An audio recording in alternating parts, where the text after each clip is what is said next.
Hello everyone, welcome to City Online classes. This is Dr. Jeetu Singh. Today I will teach you microeconomics, first semester, second unit for learners. Students, आज हम आपके साथ next topic discuss करने वाले हैं. आज का हमारा टॉपिक है degree of cross elasticity of demand. Means elasticity of demand, मांग की लोच.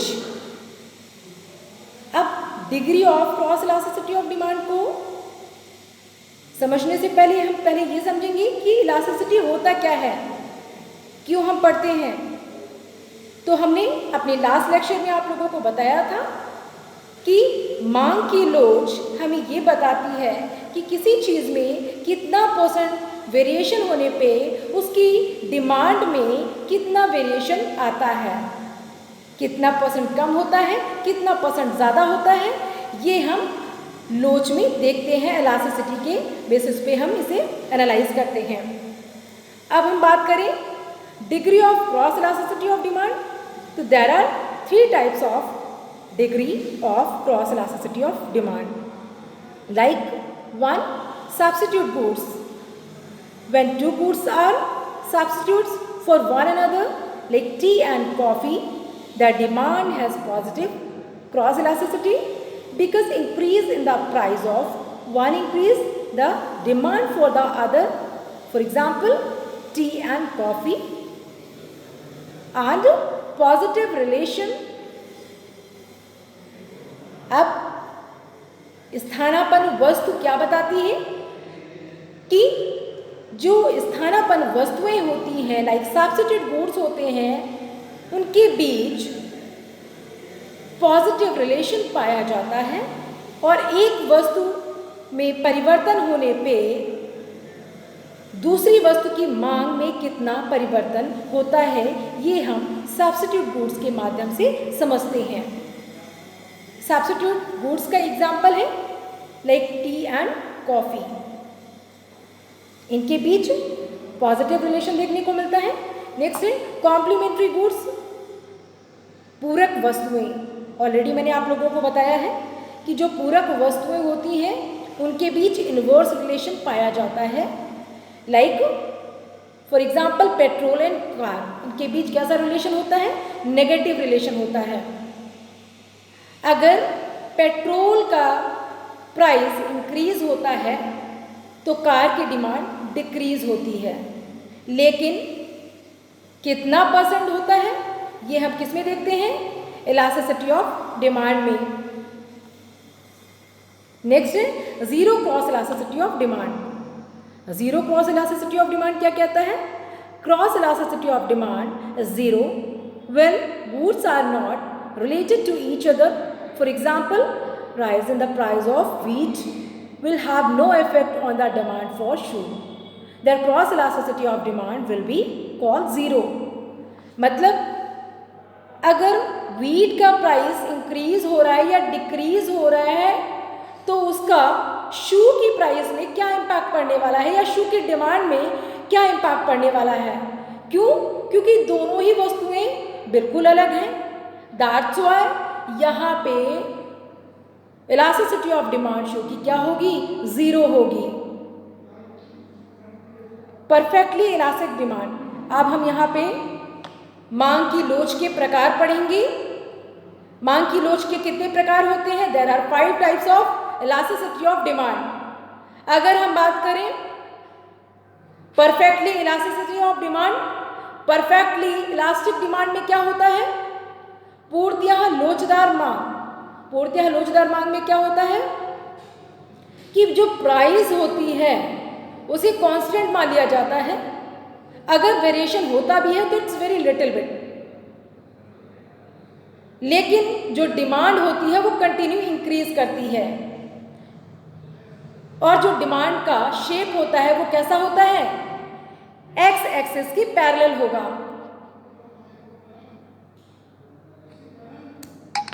Like this. यहाँ पे वाई एक्सिस पे प्राइस मेंशन है, एक्स एक्सिस पे क्वांटिटी डिमांड मेंशन है. जो डिमांड कर्व है वो कैसा है, हॉरिजॉन्टल है. एक्स एक्सिस के पैरेलल है। अब इसमें क्या होता है कि प्राइस तो कांस्टेंट है लेकिन जो डिमांड है वो कंटिन्यू बढ़ रही है।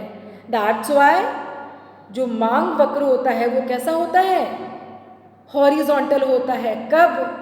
जब मांग की लोच कैसी होगी, परफेक्टली इलास्टिक होगी, पूर्णतया लोचदार होगी। यहाँ पे इलास्टिसिटी कितनी होगी, मांग की लोच कितनी होगी, ED is equal to infinity. मांग की लोच यहाँ पे अनंत होगी।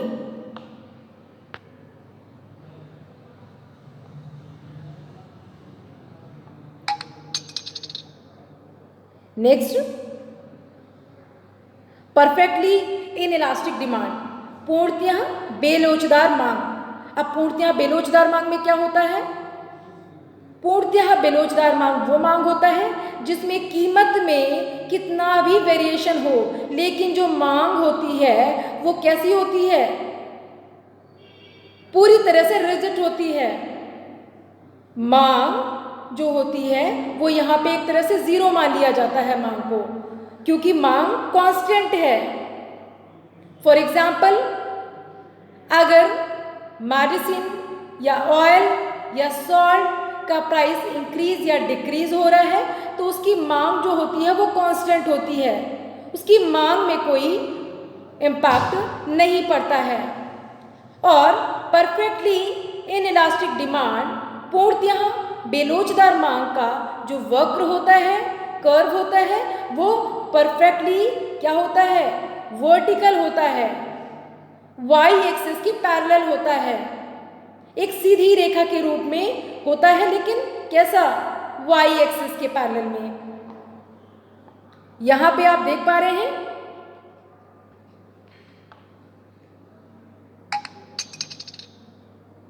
जब प्राइस OP1 होता है तो भी क्वांटिटी डिमांड OQ ही रहती है, प्राइस OP2 होता है तो भी डिमांड OQ ही रहती है। इस तरह से प्राइस में कमी हो या वृद्धि हो, मांग कांस्टेंट रहेगी। और यहाँ पे इलास्टिसिटी की वैल्यू कितनी होगी, मांग की लोच कितनी होगी, ED इज इक्वल टू 0, मांग की लोच यहाँ पे 0 होगी।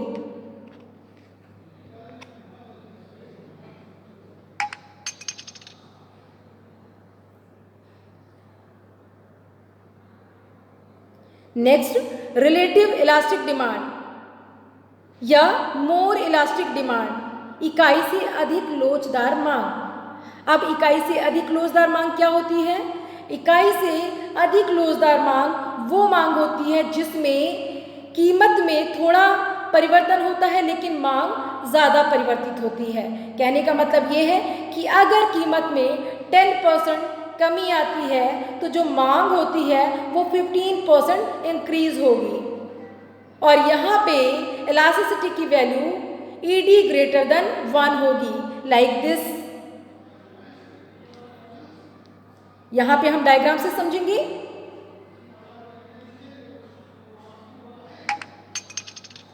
आप देख पा रहे हैं यहाँ पे वाई एक्सिस पे प्राइस मेंशन है, एक्स एक्सिस पे क्वांटिटी डिमांडेड मेंशन है। डिमांड कर्व कैसा है, थोड़ा सा स्टीपर है। यहाँ पे सॉरी, ये जो डिमांड कर्व है ये थोड़ा सा फ्लैटर है। जब प्राइस OP1 होती है तो डिमांड OQ1 होती है। डिमांड में थोड़ा परिवर्तन देखने को मिल रहा है, डिमांड थोड़ी सी डिक्रीज होती है, OP1 से OP2 होती है। और जो डिमांड होता है वो OQ1 से OQ2 ज़्यादा दिखा रहा है। इट मीन्स जो प्राइस है वो कम चेंज होती है लेकिन डिमांड ज़्यादा चेंज होता है। दैट्स व्हाई यहाँ पे जो डिमांड कर्व होता है वो क्या होता है, ED ग्रेटर देन 1 होगा।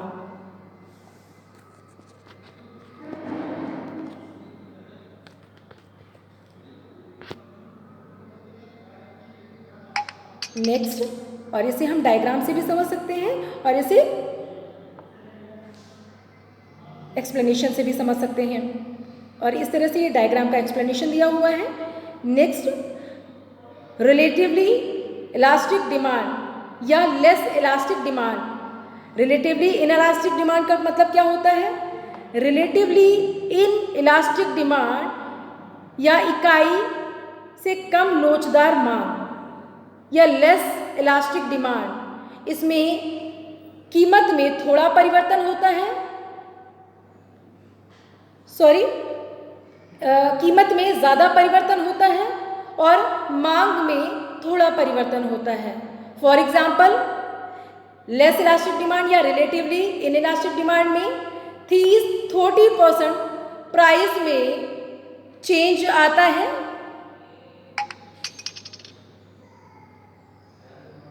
लाइक दिस 30% प्राइस वेरी करता है, लेकिन क्वांटिटी डिमांड ओनली 10% ही वेरी करती है। प्राइस में 30% का वेरिएशन आता है, लेकिन जो डिमांड होती है वो 10% ही वेरी करती है। कीमत में ज़्यादा परिवर्तन होता है, लेकिन मांग में कम परिवर्तन देखने को मिलता है। और यहाँ पे जो मांग की लोच होती है वो क्या होगी? ED इज इक्वल टू, यहाँ पे मांग की लोच EP लेस देन 1 या ED लेस देन 1 होगी। ठीक है,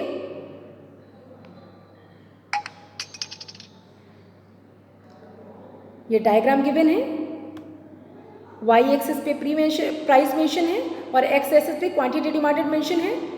जब प्राइस OP1 होता है तो क्वांटिटी डिमांड OQ1 होती है। जब प्राइस डिक्रीज होकर OP2 हो जाता है तो आप देख पा रहे हैं जो क्वांटिटी डिमांड है उसमें कम इंक्रीमेंट होता है। प्राइस ज़्यादा डिक्रीज होती है, लेकिन क्वांटिटी डिमांड कम इंक्रीज होती है। और ये डायग्राम का एक्सप्लेनेशन गिवन है।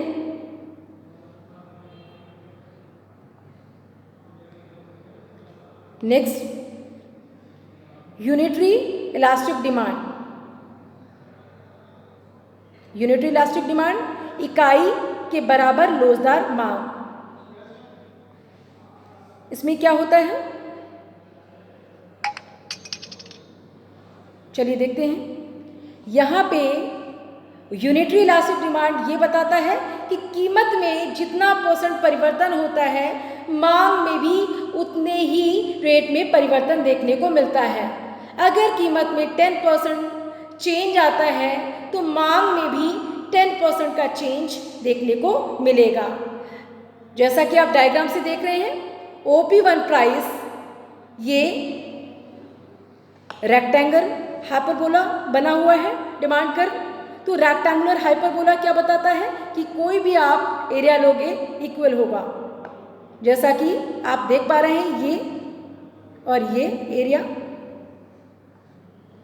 OP1 अगर प्राइस होती है तो जो डिमांड होती है वो OQ1 होती है, लेकिन अगर प्राइस 10% डिक्रीज होती है, OP1 से डिक्रीज होकर OP2 हो जाती है, तो डिमांड भी OQ1 से इंक्रीज होकर OQ2 होगा।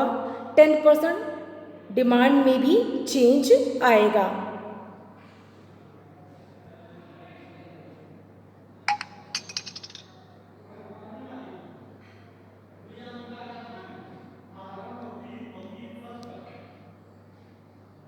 अब हम बात करेंगे मेजरमेंट ऑफ इलास्टिसिटी। मांग की लोच को मापने की कौन कौन सी विधियां हैं?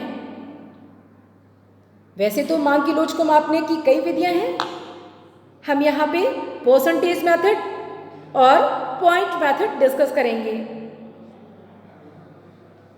परसेंटेज मेथड क्या बताता है कि कीमत में कितना % परिवर्तन होता है, जिससे मांग में कितना % परिवर्तन देखने को मिलता है। इसे हम ED is equal to function of percentage change in quantity demanded divided by percentage change in price, इस फॉर्मूले से भी कर सकते हैं और हमें इसे इस फॉर्मूले से करना है। चलिए मैं आप लोगों को समझाती हूँ। ये क्या है? ED is equal to function of delta Q divided by delta P into P divided by Q। अब यहाँ पे डेल्टा का मतलब क्या है? यहाँ पे डेल्टा का मतलब होता है Q1 माइनस Q। ये देखिए, यहाँ पे डेल्टा का मतलब क्या है? Q1 minus Q। और डेल्टा P का मतलब है P1 माइनस P। मतलब डेल्टा बताता है चेंज। तो यहाँ पे हम किस फॉर्मूले से सॉल्व करेंगे? New minus old. डेल्टा क्या है? डेल्टा Q का मतलब यहाँ पे Q1 माइनस Q करेंगे। ठीक है, Q1 माइनस Q करेंगे। डेल्टा P क्या है? यहाँ पे हम P1 माइनस P करेंगे। ठीक है, और उसके बाद हम इनिशियल प्राइस, ये क्या है? P क्या है? ये इनिशियल प्राइस है। और Q क्या है? इनिशियल क्वांटिटी है। इसके बेसिस पे हम सॉल्व करेंगे। इसके बेसिस पे हम परसेंटेज मेथड निकालेंगे। अब मान लीजिए यहाँ पे आप इसे न्यू माइनस ओल्ड भी बोल सकते हैं। लाइक अगर हम Q1 माइनस Q बोल रहे हैं तो दोनों को ही आप न्यू माइनस ओल्ड के द्वारा सॉल्व कर सकते हैं। और उसके बाद इनिशियल प्राइस और इनिशियल डिमांड या इनिशियल क्वांटिटी के बेसिस पे हम इसे सॉल्व करेंगे। देखिए, मान लीजिए यहाँ पे हमने दो बॉक्स बनाए। ये मान लीजिए, ठीक है, ये प्राइस गिवन है और ये क्वांटिटी गिवन है। यहाँ पे मान लीजिए प्राइस 10 रुपये है, तो मांग कितनी है? 50। अगर प्राइस डिक्रीज होके 11 हो जाती है तो डिमांड हमारी क्या होगी? डिक्रीज होगी, 50 से 40 हो जाएगी। अब हम इसे कैसे सॉल्व करेंगे? इस फॉर्मूले के आधार पे हम इसे सॉल्व करेंगे। कैसे?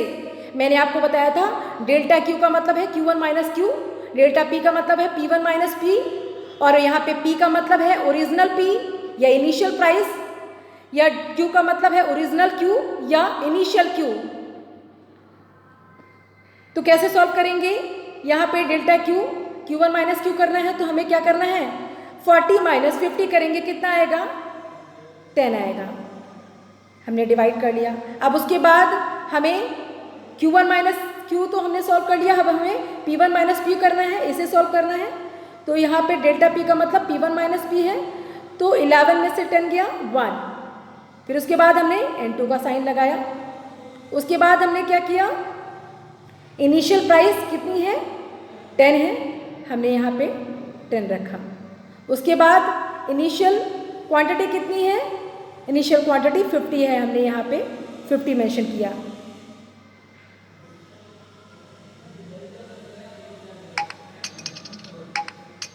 ठीक है, यहाँ पे देख लीजिए कैसे। यहाँ पे हमने क्या किया था?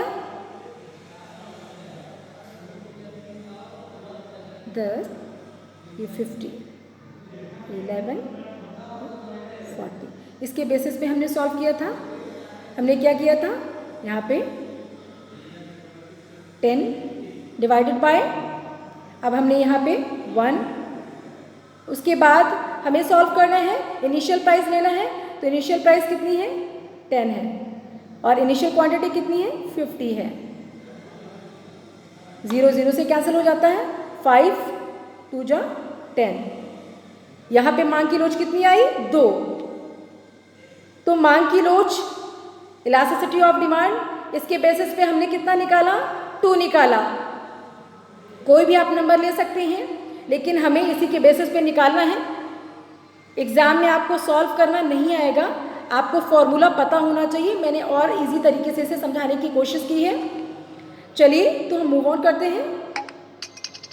Next, geometric method. अब ज्योमेट्रिक मेथड क्या है? इसे हम बिंदु विधि भी कहते हैं, ज्यामिति विधि भी कहते हैं। इसे किसने दिया है? प्रोफेसर मार्शल ने दिया है। इसमें क्या बताया जाता है इसका एक फॉर्मूला आप लर्न कर लीजिए, lower segment divided by upper segment. और ये क्या बताता है, ज्योमेट्रिक मेथड या पॉइंट मेथड ये बताता है कि एक ही मांग वक्र पे मांग की लोच भिन्न भिन्न हो सकती है। कैसे, हमने फॉर्मूले को याद करना है, lower segment divided by upper segment, नीचे का भाग बटे ऊपर का भाग। कैसे, यहाँ पे फॉर्मूला लर्न कर लीजिए, elasticity of demand ED is equal to lower segment of demand curve LS divided by upper segment demand curve US. इस तरह से चलिए हम मूव ऑन करते हैं, देखते हैं कैसे इलास्टिसिटी की वैल्यू निकाली जाती है डिमांड कर्व में। ये देखिए, ये लोअर सेगमेंट है और ये अपर सेगमेंट है,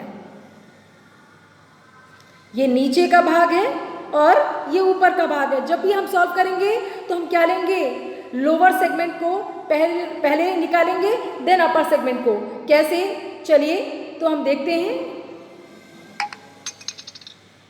देखिए, अब हम इसको इजी तरीके से सॉल्व करेंगे।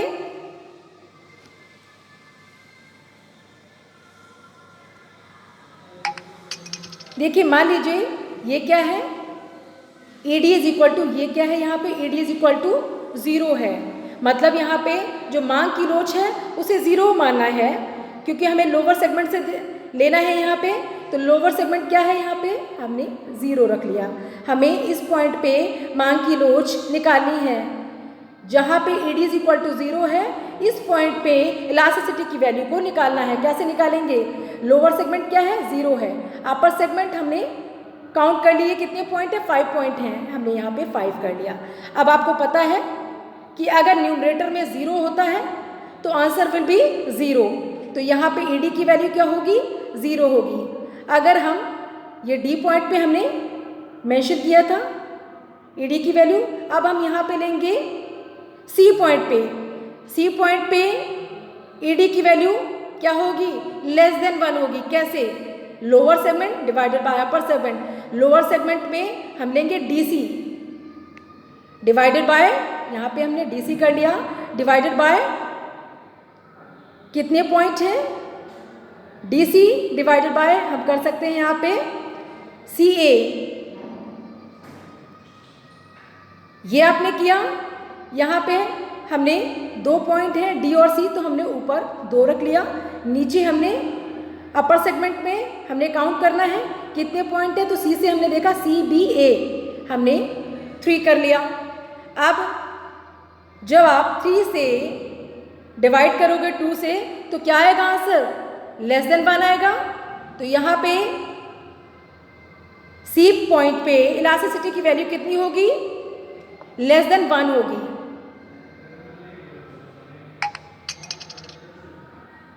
अब हम डी पॉइंट पे इलास्टिसिटी की वैल्यू को फाइंड आउट करेंगे। डी पॉइंट जहाँ पे इलास्टिसिटी की वैल्यू क्या है, ईडी इज इक्वल टू 1 है। यहाँ पे मांग की लोच को निकालने का फॉर्मूला देख लीजिए, lower segment divided by upper segment है। कैसे निकालेंगे, इस पॉइंट पे हमें क्या रखना है, लोअर सेगमेंट, तो डीई डिवाइडेड बाय ये क्या है आपका ई,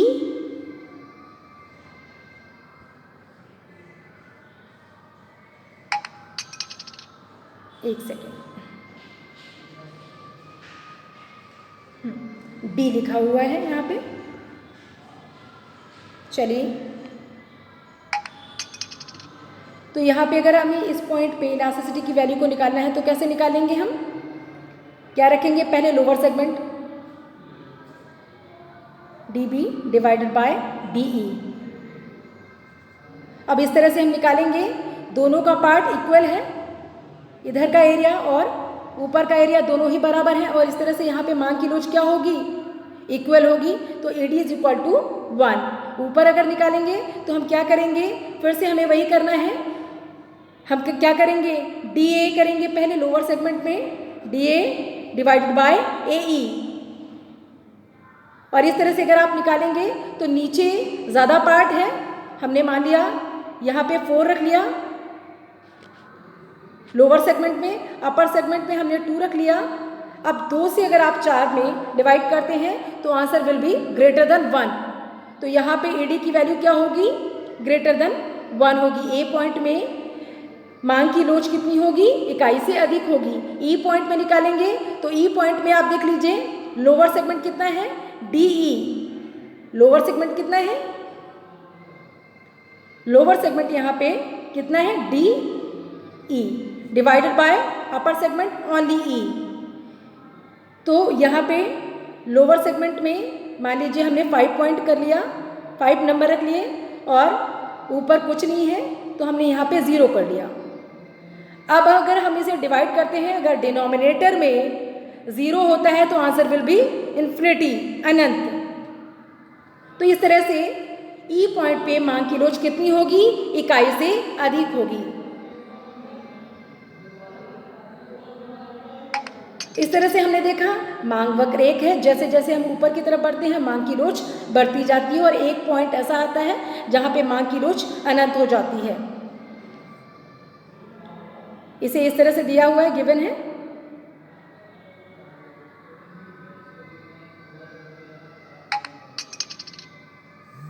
स्टूडेंट्स, आई होप आप लोगों को क्लियर हो गया होगा।